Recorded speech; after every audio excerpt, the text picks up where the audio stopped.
Television. I've already speculated on TVs being portals in my article, A Portal, and mentioned some of the following films in it: Nightmare on Elm Street, The Ring, Pleasantville, and Mike TV from Charlie and the Chocolate Factory. Where there is a merger between the two, or the lines that usually separate the two become blurred, or disappear altogether, and one crosses into the other. And what of that other reality?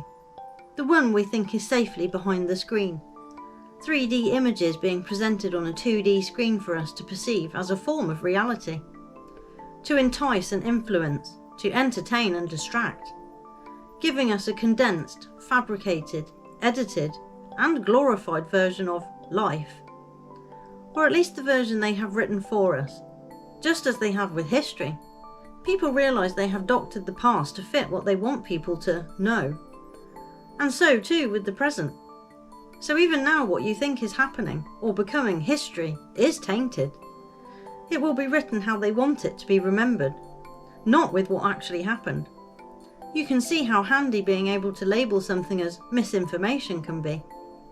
But looking beyond the somewhat fictional aspect to the first part of this article, and knowing that in our physical realm we can't go into the TV, and what is presented on the screen can't escape and take form, we can easily understand how it is used to manipulate and expose people to ideas and concepts they would otherwise not encounter, helping the wheels of consumerism greatly, and how they sought to reshape society on a basic level through mass entertainment.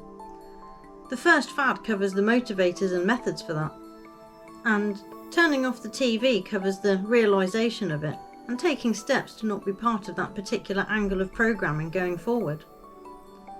Because it's been with us for more than a few generations now, and people's attachment to it and what it represents to them seems to be very ingrained now for many.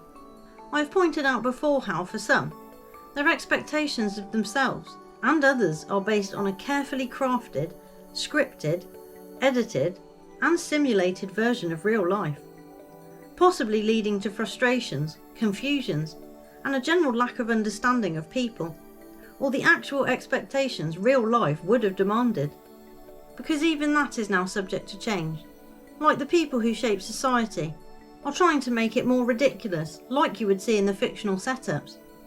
Crazy ideals and people allowed to take centre stage, to dictate and be in charge.